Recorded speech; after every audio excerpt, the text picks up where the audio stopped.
When my wife, Emily, told me she was pregnant, I thought it was the happiest day of my life. She stood in the bathroom doorway holding the little stick like it was a trophy, her eyes wide with fake shock, maybe even a tear in the corner. "We're going to be parents," she whispered. I pulled her into my arms, spun her around, kissed her forehead. I'd been waiting for this moment. We'd been trying for months, timing things with apps and calendars, stressing about vitamins and schedules. And now it was finally happening. We called her mom, my parents, even her best friend, all within an hour. Everyone cried and congratulated us. I opened a bottle of wine for myself and poured Emily sparkling water, and we toasted to the future. That night, she fell asleep in my arms, smiling. But somewhere between the joy and the exhaustion, a thought gnawed at me. A small, sharp thought I tried to push away: the timing doesn't make sense. We'd barely been together the week the pregnancy would have lined up. She'd been on a work trip, that whole stretch. Late nights, texts about being exhausted, pictures of conference rooms. And when she got back, she was too tired, too distracted, until finally one night she gave in. That was supposed to be the night. But according to every app and calculation, the dates didn't add up. I told myself I was being paranoid. That stress was playing tricks. That my wife wouldn't lie about something like this. I tried to bury it. But 2 days later I found something. A receipt crumpled in the bottom of her gym bag, not from a restaurant in the city she claimed to be in, but from a bar 20 miles away. 2 drinks. 1 appetizer. 1 entree. Date and time? The exact night she said she was stuck in meetings out of town. My stomach dropped. That was when the joy cracked. I stared at the receipt until my hands shook. Then I slipped it into my desk drawer, pulled out my laptop, and created a new folder. I named it something boring: Home Renovation Plans. Inside the first file, a photo of that receipt. Because if my gut was right, the baby growing inside my wife wasn't mine. And if that was true, I was going to prove it. I didn't accuse her, didn't raise my voice, didn't let on that anything was wrong. I played the role of the grateful husband, smiling, rubbing her back when she said she was nauseous, booking prenatal appointments, acting like this was the best time of our lives. She saw a man who was thankful for a miracle, and I saw a woman who thought she could outsmart me. I pitched Find My as a safety precaution. What if she got dizzy? What if something happened? She laughed, kissed me, and tapped Share Location. My heart was pounding, but I kept my face calm. I started pulling her trip receipts, cross-checking them with hotel records. The conference hotel she swore she stayed at? They didn't even have a block reserved that week. The Uber rides on her card? All local, nothing even close to the airport. And that bar receipt in her bag lined up perfectly with one of those late nights. It was sloppy. It was insulting. I saved everything into a boring folder on my laptop labeled Home Repairs. Inside, my growing evidence archive. At the ultrasound, when the heartbeat echoed through the room and she squeezed my hand with tears in her eyes, I forced a smile, but in my head I was doing math so hard it felt like my skull would crack. The dates still didn't line up. That night, while she slept, I ordered a non-invasive prenatal paternity kit under a burner email. Not the cheap kind, the official chain of custody test that could hold up in court. It cost me a fortune, but the price was nothing compared to the truth. I began building little rituals that were really surveillance. Driving her to work, because she was tired, watching her location pin sit at the office while my new doorbell cam showed her slipping into a gray sedan 2 blocks away. He never pulled up directly, he wasn't stupid. But I got the plate number. I started a spreadsheet: dates, times, odometer readings, texts from Monica on WhatsApp. That was her cover contact.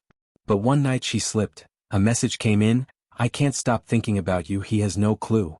I screenshotted everything, fingers shaking, but she was asleep in the next room, breathing evenly like nothing was wrong. I tested her once at dinner, casually suggesting I tag along on her next work trip as a baby moon. She nearly choked on her drink, laughing too loudly. "God, no, that's work." She didn't look me in the eye the rest of the meal. Later, scrolling through the car's Bluetooth history, I saw devices saved that weren't ours. An iPhone, a Pixel, and a Galaxy tagged Sam. We don't know a Sam. I took a picture of the screen and added it to the folder. When the kit arrived, I hid it under coats in the hall closet. We had to wait until week 10. Every day crawled like a year. And then it all crystallized. She texted me a staged photo of coffee and a book with the caption, "Nesting." At that exact timestamp, my doorbell cam showed her leaving the house, laughing into her phone. No book, no coffee, just her phone screen lit with the sunflower icon from WhatsApp. 10 minutes later, a gray sedan idled at the corner. That night, I whispered the name I had avoided for weeks: Evan. Her boss. Married. Always smiling too wide, always checking in. I tailed the sedan to his gym, waited until he went inside, then slipped an envelope under his windshield wiper with a cheerful sticker. Free catering. Inside was a sterile cheek swab kit and a note that said, "Congrats, Dad." Spit in the tube. The hardest part wasn't pretending to be happy, it was waiting. The test kit sat hidden under coats in the closet, and every time I walked past it I felt like it was humming, calling my name, begging me to end this limbo. But the lab required 10 weeks minimum for fetal DNA, and we were only at 9. So I smiled, kissed her, cooked her meals, played the part of the doting dad-to-be while inside I wanted to scream. Every little thing she did felt like a performance. She'd rub her belly in front of me, sigh dramatically, post pictures of herbal tea on Instagram with captions like, "Already sacrificing for you, little one." Her friends commented with heart emojis. I just watched from across the couch thinking, "You lying bitch." I kept gathering. I checked the car mileage and noticed it climbing faster than it should have. I started logging her doctor visits that didn't match the clinic's hours. I even tailed her once, told her I was working late, but instead followed her gray sedan in my own car. She didn't see me. They pulled into a hotel off the freeway. I parked 3 rows back and sat there gripping the steering wheel so hard my knuckles went numb. I wanted to storm in, kick down the door, drag her out by the wrist. Instead, I waited. An hour later they came out laughing, his hand on the small of her back. She kissed his cheek before sliding into the passenger seat. I filmed everything on my phone, zoomed in grainy but clear enough. Into the folder it went. That night she came home smelling of cologne that wasn't mine. She kissed me on the cheek and said she was so tired. I nodded, smiled, even offered to draw her a bath. She had no idea that less than 12 hours earlier I'd filmed her practically glowing beside her boss. When the 10th week finally hit, I could barely contain myself. I told her I needed to run errands, went straight home and pulled out the kit. I swabbed my cheek carefully, sealed the envelope, labeled it. Getting her blood sample was easier than I expected. At her next prenatal, I asked the nurse to take an extra vial for storage, since I travel a lot for work and might need it for backup testing. The nurse shrugged and agreed. I pocketed the tube like it was treasure. I sent it all out overnight with tracking, double-wrapped, chain of custody signed. It was the longest 3 weeks of my life. During that time, I played the best husband she'd ever seen. I rubbed her feet, kissed her forehead, called the baby ours. She smiled at me, eyes soft, completely oblivious that her house of cards was about to collapse. When the email finally came in, subject line, "Results available," I felt my entire body go cold. I opened the file, scanned the summary, and the words slammed into me like a truck. Probability of paternity, 0%. The baby wasn't mine. I stared at the PDF until my eyes blurred, like maybe if I read it again it would change. 0.0%. No ambiguity, no maybe, no chance. The baby my wife was carrying didn't have a single drop of my DNA.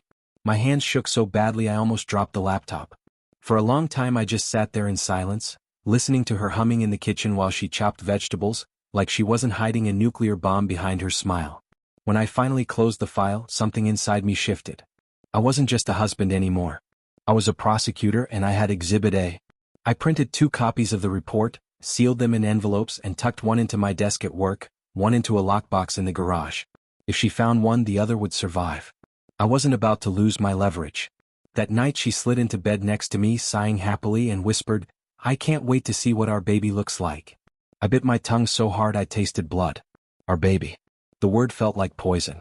I forced a smile, kissed her forehead, and said, "Me too." Meanwhile my mind was already drawing battle lines. Over the next week I gathered more. Doorbell clips of her sneaking out, text threads from Monica, I exported, even the footage I had of her with Evan in the hotel parking lot. I built a folder so airtight a lawyer could swing it like a hammer. But I didn't go to a lawyer yet. No. I wanted them to rot in their own lies a little longer. I wanted her to plan nursery colors, wanted him to text about next time, wanted them to feel safe while the walls closed in. I started visiting my mom more, talking about big changes coming. She thought I meant the baby. I just nodded and let her gush about being a grandma, each word a dagger. It killed me, but it also steeled me. They weren't just betraying me, they were setting my family up for heartbreak on top of heartbreak. Evan was next on my list. I tailed him twice more, caught him at the same hotel, the same routine. Once, I snapped photos of his license plate and sent them to myself under the subject line, "Nursery paint samples." My inbox became a war chest. The man walked around the office grinning, shaking hands, while I had the power to incinerate him with a single email. "And Emily?" She floated through the house like some goddess of fertility, glowing with a baby that wasn't mine, asking me about names, asking if I liked Daniel or Ethan. My jaw clenched every time, but I played along. "Yeah, I like Ethan," I said once, and she smiled like I'd just handed her the world. The night after I picked up the printed report from my office, I laid awake staring at the ceiling, the envelope on the nightstand beside me. I could expose her tomorrow. I could ruin her career, her marriage, her affair, her fake fairy tale in a single blow. But something in me whispered, not yet. Wait until the moment it cuts deepest. And that's when the idea hit me. The baby shower. All her family, all our friends, Evan maybe even sneaking an excuse to show. A perfect audience. A perfect stage. A perfect place to end it all. The idea hit me like a lightning strike I couldn't ignore. Her baby shower. She wanted it big. Balloons, banners, pastel decorations, a room full of people smiling and showering her with gifts for a child that wasn't even mine. The sheer audacity of it made my blood boil, but it also gave me the perfect stage. Everyone she cared about would be there. Everyone who thought we were the picture-perfect couple. Everyone who needed to see the truth. She started planning with her sister, flipping through Pinterest boards, squealing over themes. "Maybe safari animals," she said, showing me a photo of a diaper cake with little plastic giraffes. I nodded, kissed her forehead, and said, "Whatever makes you happy." Inside, I was already designing a different kind of cake. A disaster layered with betrayal, frosted with humiliation. I offered to handle the tech side of the event. Slideshow, music, maybe even a projector for cute baby photos. She clapped her hands and said, "You're amazing." Amazing. Right. I spent nights in my office, editing a file I named Baby Shower _slides. It started sweet. Our wedding photos, vacations, smiling family dinners. But halfway through the tone shifted. Hotel receipts. GPS logs. Screenshots of texts from Monica. Doorbell footage of her slipping into Evan's car. And finally, the paternity test report in giant bold letters. 0% probability of paternity. At the end, a black screen with white text. "Congratulations, Evan. It's yours." I rehearsed in my head how it would play out. Guests laughing, sipping punch, then the lights dimming, the projector humming. At first the crowd would coo, then frown, then gasp, then explode. Emily's smile would shatter. Evan's smug face would melt. And I would just stand there, glass in hand, the calm center of the storm. The weeks leading up to it felt endless.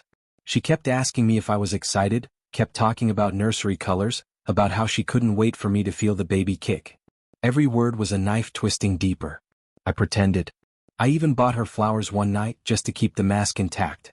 She kissed me hard and whispered, "You're going to be the best dad." I smiled against her lips and thought, not to this one. The night before the shower, I triple-checked the files, tested the projector, and tucked a backup USB into my jacket pocket. I lay in bed staring at the ceiling while she scrolled her phone beside me, laughing at memes, oblivious that tomorrow her whole world would collapse. She kissed my cheek and murmured, "I can't wait for everyone to celebrate us." I whispered back, "Me neither." And in the dark I smiled for real. Tomorrow wasn't going to be a celebration. Tomorrow was going to be an execution. The house looked like a Pinterest board exploded, balloons tied in bunches, pastel banners that said, "Oh baby," tables stacked with cupcakes and gift bags. Women in floral dresses fluttered around, cooing at Emily's bump, snapping photos, calling her glowing. Men stood in clusters with beers, nodding and joking about sleepless nights ahead. I stood in the middle of it all, smiling, playing host, making sure the projector was hooked up, making sure the laptop was connected. Nobody had any idea. Emily was radiant, floating from group to group, one hand on her belly, the other waving excitedly as people handed her presents. Diaper bags, onesies, baby toys, all piling up in a corner like an altar to a lie. Her sister clinked a glass to get attention. "Okay, everyone gather around. We've got a little slideshow put together." Cheers, laughter. Emily looked at me, eyes shining. "You did this?" I kissed her cheek. "Of course." The lights dimmed. The projector flickered to life. First slides. Baby photos of Emily, baby photos of me, wedding pictures, vacation snapshots. The crowd chuckled, cooed, clapped at the cute moments. Emily's hand squeezed mine tight. "You're amazing," she whispered. Then the shift. A hotel receipt appeared. Marriott. 2 guests. Date and time. The exact week she was supposedly on a business trip. Laughter dimmed. Murmurs rippled through the crowd. Another receipt. Another hotel. Another date. Whispering now, people shifting in their seats. Emily froze beside me, her hand slipping out of mine. I kept my face calm. Next slide, text messages. Last night was incredible. I can't stop thinking about you. He has no clue. Gasp. A few people covered their mouths. Emily's sister frowned, muttering, "What the hell is this?" Emily stammered, "Turn it off," but the next slide cut her off. Grainy video from the parking lot of a hotel. Emily and Evan laughing, kissing his cheek, walking side by side. The room erupted. "Oh my God," someone shouted. "That's her boss." Another voice, "You're kidding me." Emily's face went pale. She stumbled forward, trying to reach the laptop, but I stepped in front of it. "No," I said calmly, voice carrying in the shocked silence. "We're not done yet." The final slide came up, the paternity test. Bold, undeniable letters. Probability of paternity, 0%. Silence. Then the screen went black and the words appeared, "Congratulations, Evan. It's yours." The room exploded into chaos. People shouting, Emily sobbing, her mother covering her face in horror. Evan, who had slithered in late and was standing in the back, went pale as a sheet. All eyes turned on him. My glass was in my hand and I raised it like a toast. "Ladies and gentlemen," I said evenly, "I'd like to introduce the real father." The second the words left my mouth, the room went nuclear. Gasps turned to shouts, chairs screeched against the floor, people stood with their hands over their mouths. Emily's mom screamed her name, "Emily?" while her dad stormed toward the projector like he was about to rip it off the wall. Emily broke, sobbing, mascara streaking down her face as she shook her head violently. "It's not true, it's not true." Her voice cracked like glass under a hammer. I held up the printed report, waved it in the air for everyone to see. "This is a certified paternity test. 0.0% chance I'm the father. Your glowing little miracle belongs to Evan." And just like that, every single head in the room turned to the back where Evan stood frozen, pale, sweating, his tie suddenly too tight. His wife, yes his wife, was sitting 2 rows from the front, clutching a wrapped baby monitor as a gift. She turned slowly, eyes wide with horror, locking on him. "Tell me it's not true," she hissed across the crowd. Evan stammered, "This is insane, he's lying, it's doctored." But his voice was drowned out by Emily's father, who roared, "You knocked up another man's wife? At her job." He lunged forward, fists clenched, and it took 2 uncles to hold him back. Guests were yelling over each other, half of them cursing Emily, the other half tearing into Evan. His wife stood and slapped him so hard the sound cracked louder than the projector fan. "You disgusting piece of shit," she screamed, hurling the baby monitor at him. It shattered against the wall. Evan tried to speak, but the mob swallowed his words. Meanwhile, Emily dropped to her knees in the center of the room, sobbing into her hands, babbling, I'm sorry, please, it was a mistake, please." I looked down at her, calm as ice. "A mistake you repeated for months. A mistake you were ready to raise in my house with my name on the birth certificate." "No, Emily. That's not a mistake. That's who you are." Her friends backed away from her like she was radioactive. Her sister was crying, but even she muttered, "How could you?" Evan's wife stormed out, slamming the door behind her.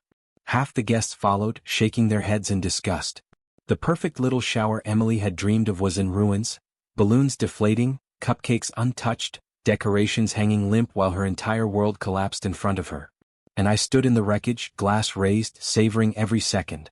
The baby shower ended like a crime scene, people filing out in shock, whispers trailing through the hall, decorations sagging as if the house itself knew the lie had been gutted open. Emily stayed crumpled on the floor, sobbing into her hands, while Evan slipped out the back like a coward chased by his own shadow. His wife didn't even wait for him. She peeled out of the driveway, tires screeching, her wedding ring tossed into the yard. Emily's parents couldn't look at her. Her mom whispered through clenched teeth, "You've humiliated us," before dragging her dad outside. Her sister muttered, "I can't believe you," and followed them. That left me standing in the middle of the wreckage with Emily, her tears pooling on the hardwood like spilled wine. She crawled toward me, reaching for my leg, sobbing, "Please, we can fix this. We can raise the baby together, I'll cut him off, I swear." I stepped back, her hand grasping air. "You're asking me to raise another man's child while you played me for a fool? No, Emily. I'm done." Her scream followed me as I walked out the door, echoing down the street, raw and desperate. The days after were a blur of fallout. My lawyer nearly laughed when I dropped the folder on her desk. "You've got her cornered 6 ways from Sunday," she said. Divorce papers were drafted within a week. With the paternity test, with the evidence, she couldn't fight. I froze the joint accounts, moved out, and left her to drown in the mess she created. Word spread fast, family, friends, coworkers. Emily went from glowing mom-to-be to scandalous homewrecker in a matter of days. Invitations dried up. Friends stopped texting. Even her job cut ties once Evan's name came up. HR doesn't like affairs with the boss making headlines. As for Evan, his wife filed for divorce too. His kids won't speak to him. He lost his promotion, lost his family, and last I heard he's renting a shabby apartment downtown, the kind of place with peeling paint and buzzing lights. A far cry from the corner office he thought he'd walk into. And Emily? She sends messages sometimes. Long, rambling, desperate apologies at 2 a.m. We can still be a family. Please don't leave me to do this alone. I love you. I don't reply. I forward them to my lawyer, add them to the pile. She chose her lies, chose her lover, chose to gamble with my life. Now she's left with a belly full of someone else's child and no one to clap for her baby shower. Sometimes people ask if I regret how I handled it, if maybe the public spectacle was too much. But when I close my eyes, I can still hear the gasps, the silence, the moment the truth sank in. And I don't regret a damn thing. Because lies like that don't deserve mercy. They deserve exposure. And now, every time Emily rubs her belly, she'll remember the night her perfect fantasy collapsed in front of everyone she loved. And she'll know it wasn't me who ruined her life. She did it herself. The end.